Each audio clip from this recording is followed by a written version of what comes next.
Oke. Sudah on? Banyak konten. Hah? Yang banyak konten kalau terekam. Kayaknya dipotong. Kita mulai ulah. Assalamualaikum warahmatullahi wabarakatuh. Salam sejahtera untuk kita semua. Om Swastiastu, Salam Namo Buddhayo. Pada malamnya hari ini saya diajak oleh salah satu wartawan di Kalimantan Tengah untuk menemui Ibu Ida Riwut.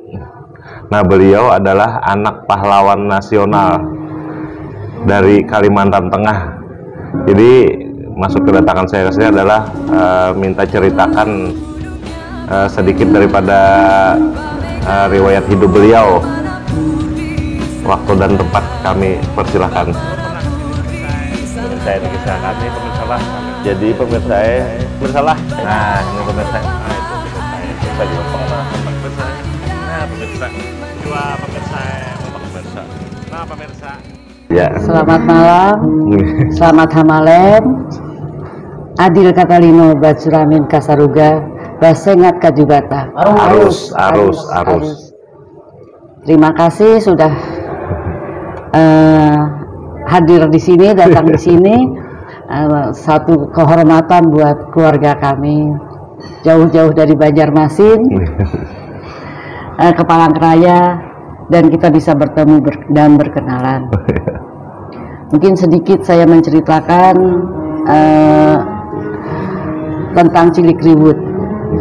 Jadi mungkin sebelumnya saya akan menyampaikan bahwa Cilik Riwut mempunyai istri dari Yogyakarta.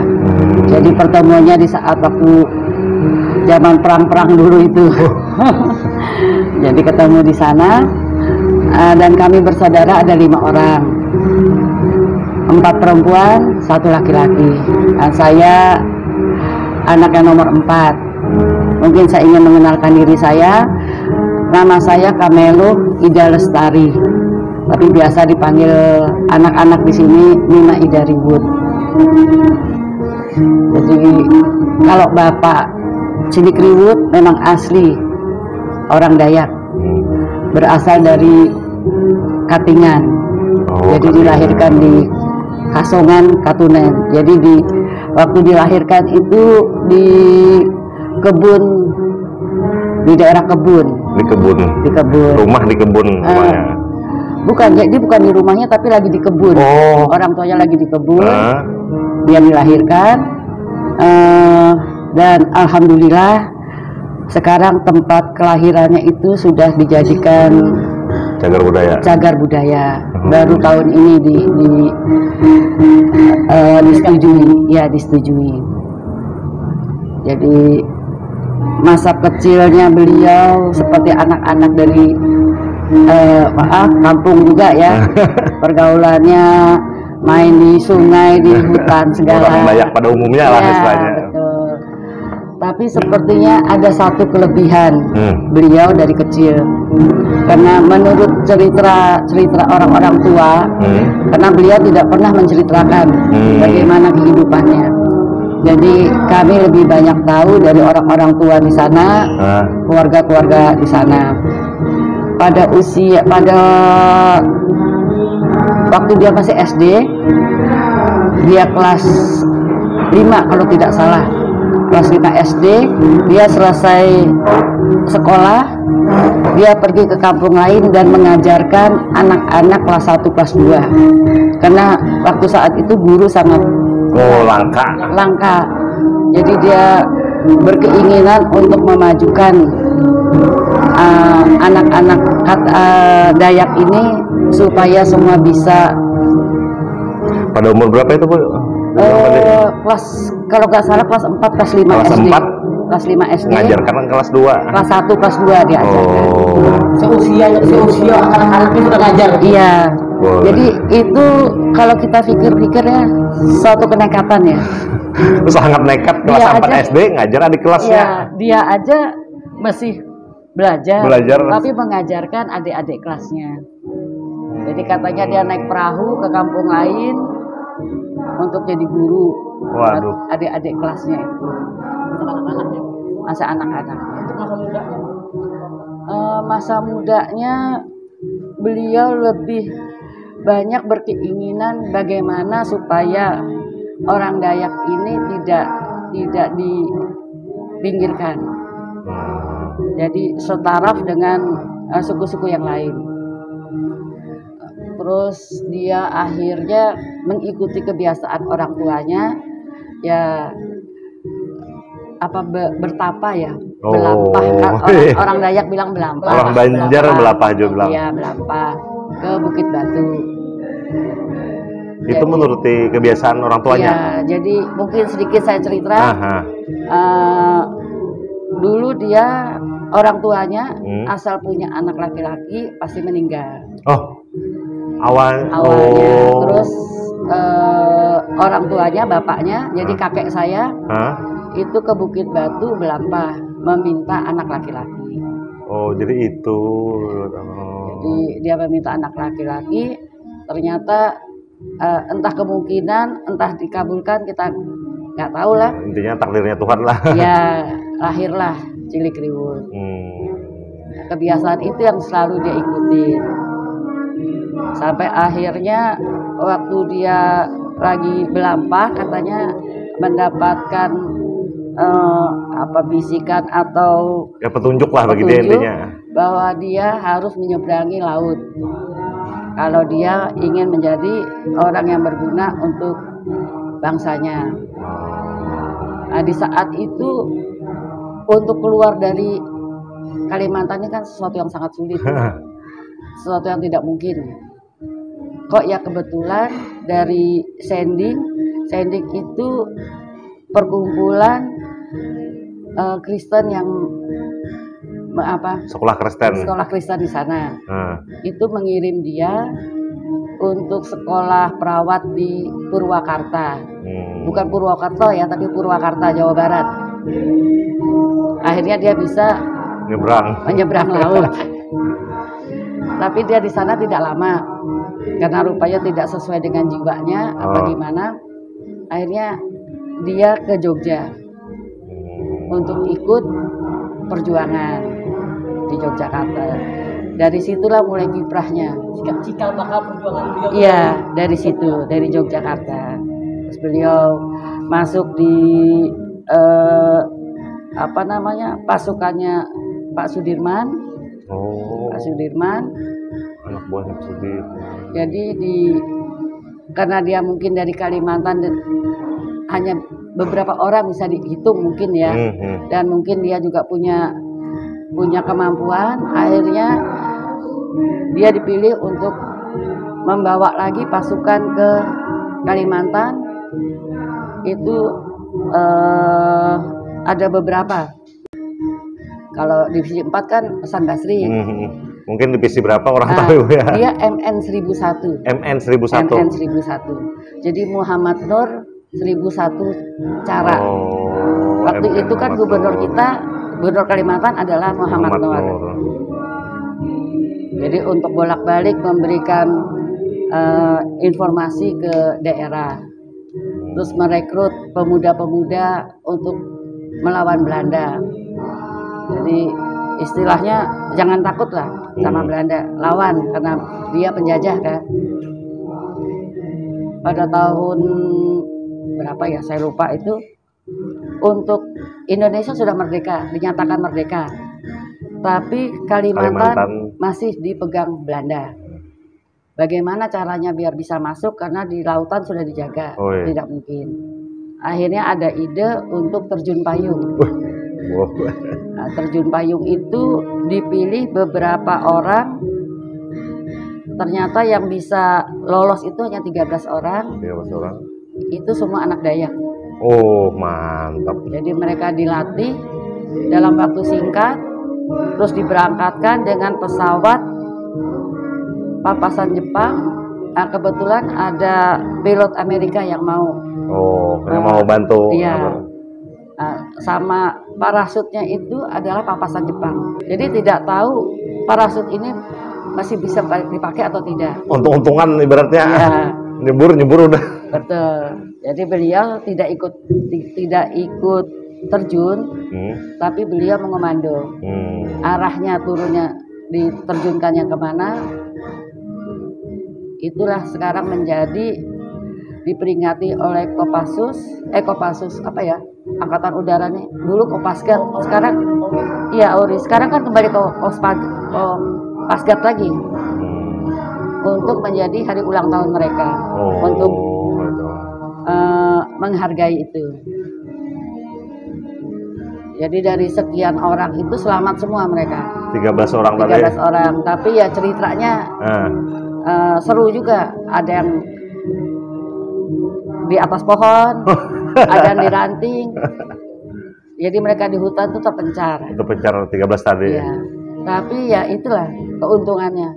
Karena mereka semua adalah anak-anak dari daerah, mereka tahu apa yang bisa dimakan dan tidak. Jadi mereka tetap, iya, mereka tetap bisa hidup. Bisa bertahan di hutan lah istilahnya. Mereka terkumpul di satu kampung, ternyata ada pengkhianat di situ. Jadi tempat mereka tinggal tuh ditembakin, ada 3 yang meninggal. Di antara 13 ada pengkhianat? Iya, bukan dari mereka ini, tapi orang di kampung. Oh, orang di kampung itu ya. yang... Jadi ada yang langsung meninggal di situ. Yang lainnya selamat, bisa menyampaikan bahwa Indonesia sudah merdeka.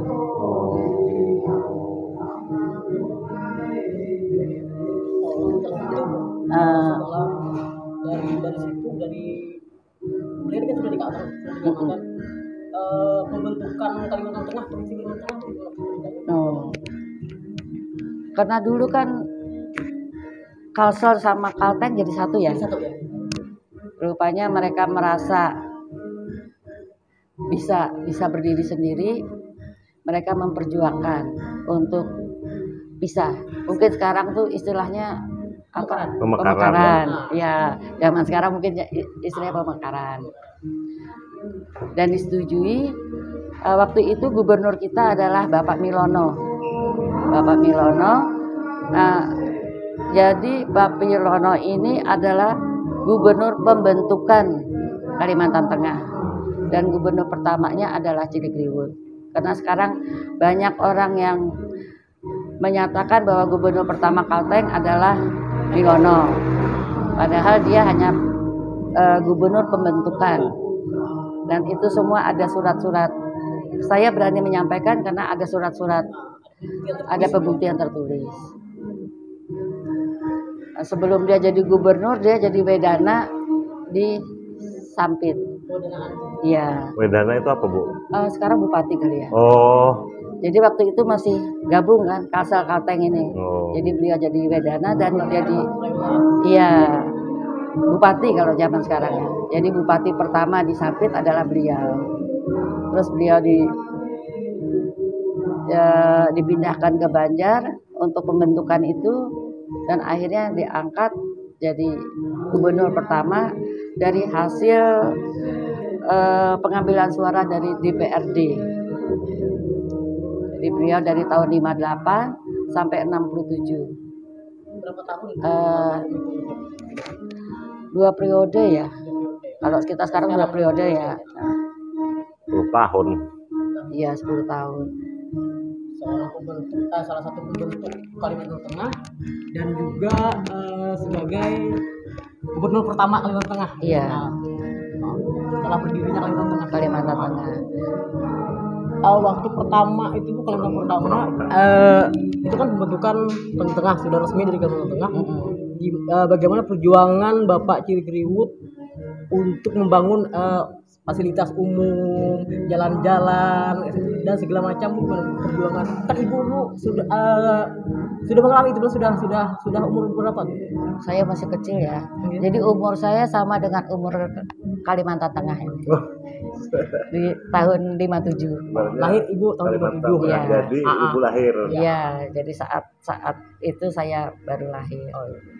Jadi kalau tidak salah mungkin ada buku yang pernah saya berikan ke tim Hakati kemarin ya, Bu ya. Iya, tahun kemarin. Di situ banyak anunya, semuanya ada. Jadi bantuan dari pusat hanya berapa rupiahnya di situ sebutkan. Tapi karena semua berkeinginan bahwa provinsi ini harus jadi dan harus berkembang, itu bantuan masyarakat sangat tinggi. Jadi tidak ada yang berhitung ini itu ya. Artinya semangat warga itu, masyarakat itu untuk membangun Kalimantan Tengah itu luar biasa. Luar biasa. Harus diapresiasi Iya. perjuangan orang dulu. Jadi istilahnya bukan jasa beliau sendiri, tapi ini Masyarakat adalah pun. masyarakat pun. Masyarakat budaya. Kebetulan beliau adalah yang memimpin. Jadi di situ saya ini kan ya. Dan setelah mulai berjalan provinsi ini, beliau tidak putus asa. Dia cari orang-orang Dayak yang bersekolah, yang bekerja di Pulau Jawa. Dia tarik semua. Rekrut semua. Ya, ayo pulang, kita bangun. Oh, bangun daerah aja. Kita bangun daerah kita. Kalau bukan kita, siapa lagi? Jadi mungkin saya bisa cerita salah satu yang pernah bercerita kepada saya, banyak sebetulnya, tapi yang paling berkesan itu adalah Bapak Reynold Silvanus. Dia dulu jadi wakil Bapak, terus habis masa jabatan Bapak dia yang menggantikan jadi gubernur. Jadi waktu itu dia bilang, Om ini bodoh banget, dia bilang. Emangnya kenapa Om? Dulu dia di Bandung, Nah, jadi direktur perusahaan Kina, obat Kina itu. nah, Jadi dia bilang dapat mobil, dapat rumah, gajinya besar, dibawa bapakmu pulang mau. Di sini rumah aja nggak ada, digaji juga enggak katanya. Makan rame-rame. Jadi itu salah satu dia bilang kehebatan bapakmu. Membujuk kami-kami ini untuk pulang supaya membangun. pulang. Iya. Jadi itu banyak yang cerita juga, ada yang dari Pontianak juga begitu, guru di sana, kepala sekolah sana dia tarik pulang. Ayo kita bikin sekolah di sini. Kamu yang tahu bagaimana caranya. Kita buat. Bu, adalah Bu ceritanya Bu, dia apa namanya berapa lama, terus dia untuk apa bertapa di Bukit Batu itu, ada yang pernah menceritakan lah ke Ibu. Berapa lamanya itu nggak ada yang tahu. Nggak ada yang Karena tahu. dia sering bolak-balik ke sana. Dia sering intinya lah, karena nanti ke sana lagi, Iya. ke sana lagi. Sampai masa tuanya pun dia Masih suka ke sering- sana? Masih sering ke sana. Oh. Terus tujuannya nggak ada yang tahu juga Bu, untuk apa dia. Nggak ada. Tapi semua orang tahu bahwa itu pertapaan Cilikriwut jadi cagar budaya juga. Karena ada beberapa orang juga yang sering diajaknya untuk mengantarkan dia. Oh, jadi itu yang tahu semua lah ibaratnya. Jadi kalau dia pulang dari Jakarta, katanya ke Palangkaraya, dia pasti mampir ke sana. Karena dari bapaknya memang dari kakeknya Iya. Ibu ya suka Jadi memang dari bertapa. leluhur. Jadi sepertinya untuk orang Dayak, Hmm. jadi bukan orang Katingan saja, Hah? tapi dari kabupaten lain menganggap bahwa Bukit Batu itu adalah tempat keramat. Iya. Oh. Jadi ceritanya tuh kayak apa ya, ada bidadari mandi terus diambil kayak cerita Jawa Barat itu loh. Oh. Ya kan, ceritanya begitu. Jadi memang dari dulunya memang dianggap keramat, makanya orang-orang yang ibaratnya apa mencari kekuatan atau mencari petunjuk datangnya ke sana Iya. bola, termasuk Iya. beliau. Apalagi kelebihan dia Bu, yang waktu kecil Ibu ceritakan dari tadi kan apa kelebihannya ini suka mengajari adik-adik kelasnya Iya. naik perahu ke kampung-kampung ya kan gitu kan. Terus ada lagi diceritakan kelebihan lainnya waktu kecil dia. Nakal katanya. Jadi kalau main sepak bola, dia selalu pakai celana panjang itu, katanya ternyata di kakinya dia ikat sama kayu, Oh jadi dilapis kayu. Jadi orang pasti mental kan. Aman. Itu Nah. itu cerita teman-teman kecilnya. oh nakal ternyata bapak. Nah, terus kadang-kadang lagi main dia hilang. Ternyata dia ke Bukit Batu. Nah itu Dari kecil sudah sering ke situ. Iya, sudah sering ke sana. Jaraknya dulu dari Katulen itu Katulen ya. Iya, Dari Katulen ke Bukit Batu dulu kan jalan kaki ya. waduh, Jalan kaki itu kan hutan belantara. ampun jalan kaki. Berapa hari itu? Nah, itu yang kurang tahu. Cuma sekarang kita berpikir waktu dulu kami sering ke sana, itu jalannya belum seperti ini kan. Belum semulus ini. Ya, mau ke Bukit Batu aja rumputnya lebih tinggi daripada kita. Jadi mesti digini-ginikan. Jalan kaki. Sekarang sudah enak. Sekarang aja males ya ke sana. 1 jam aja kok di situ agak-agak apa itu loh. Jalanannya kan. Iya. Apalagi dulu. Jalan kaki lagi. Tapi memang itu ada orang-orang kelebihan kayaknya nggak wajar deh, dia bukan jalan kaki sebenarnya kayaknya. Cuma ya dia selalu mengatakan bahwa kita hidup itu harus bersatu dengan alam. Nah itu. Jadi kita harus menjunjung tinggi Tuhan, tapi jangan pernah melupakan alam. Karena dari alam kita mendapatkan Kekuatan barangkali lah. Ya, saya rasa itu ya, bersatu dengan alam itu ya. Bersatu dengan alamnya itu yang tidak semua orang bisa.